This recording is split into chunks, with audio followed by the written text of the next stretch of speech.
राजधानी रायपुर में आज से अंतर्राष्ट्रीय अभिलेखागार सप्ताह की शुरुआत की गई है। इतिहास, विरासत और पुराने दस्तावेजों को सहेजने के इस पहल के तहत अब राजधानी के लोग उन ऐतिहासिक रिकॉर्ड्स से रूबरू हो सकेंगे जो अब तक अभिलेखागारों के सुरक्षित उनके पास रखे गए थे। महंत घासीदास स्मारक संग्रहालय की आर्ट गैलरी में 12 जून तक विशेष प्रदर्शनी आयोजित की जा रही है। इस प्रदर्शनी में छत्तीसगढ़ की रियासतों, पुराने प्रशासनिक दस्तावेजों, नक्शों, पत्राचार, दुर्लभ अभिलेखों को प्रदर्शित किया गया है। खास बात यह है कि यहाँ 1931 की जनगणना से जुड़े दस्तावेज भी लोगों के आकर्षण का केंद्र बने हुए हैं। दरअसल 1931 की जनगणना को भारतीय इतिहास में बेहद अहम माना जाता है, क्योंकि ये ब्रिटिश भारत के दौर की आखिरी विस्तृत जातिगत जनगणनाओं में शामिल थी। उस दौर में वर्तमान छत्तीसगढ़ क्षेत्र कई रियासतों में बटे हुए थे, जिनमें रायगढ़, सरगुजा, जशपुर, कांकेर, कवर्धा, बस्तर, खैरागढ़ जैसी रियासतें थी और प्रमुख रियासतें यही थी। प्रदर्शनी में इन रियासतों के प्रशासनिक ढांचे, राजस्व व्यवस्था, सामाजिक स्थिति से जुड़े दस्तावेज भी प्रदर्शित किए गए हैं।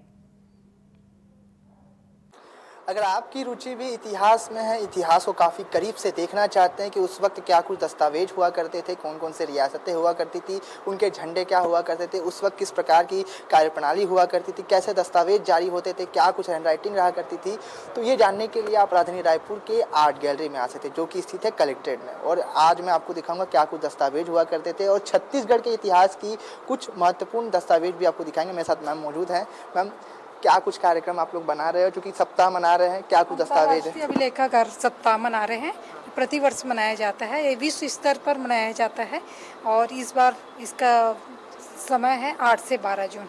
तो इस बार जो इतिहास में रुचि रखते हैं उनके लिए क्या कुछ दस्तावेज है छत्तीसगढ़ के इतिहास से जुड़े हुए?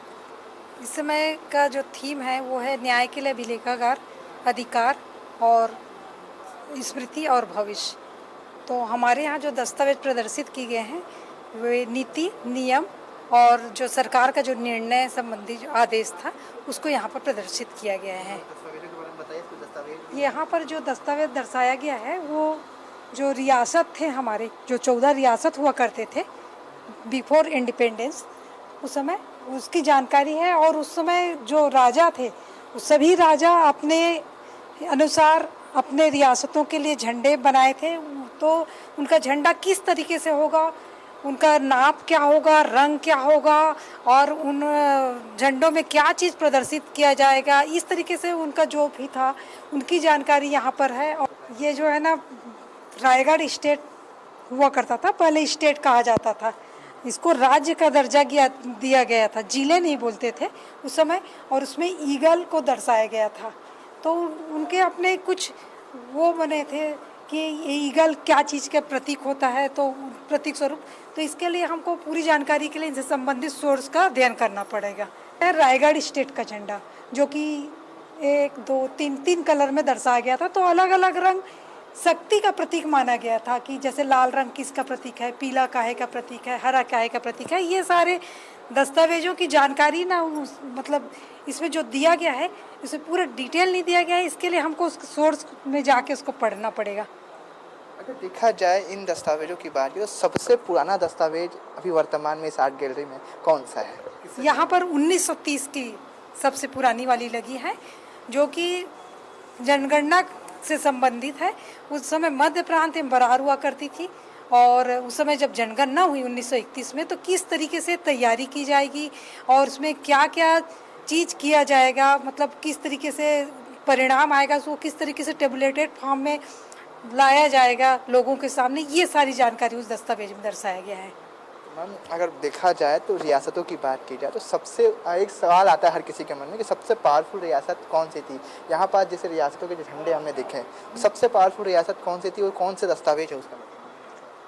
मेरे ख्याल से तो बस्तर को ही पुरानी रियासत में माना जाना चाहिए। सबसे पावरफुल रियासत? हाँ, उसका झंडा यहाँ पर से हाँ बस्तर का है ना, ये है सर। बस्तर रियासत का झंडा।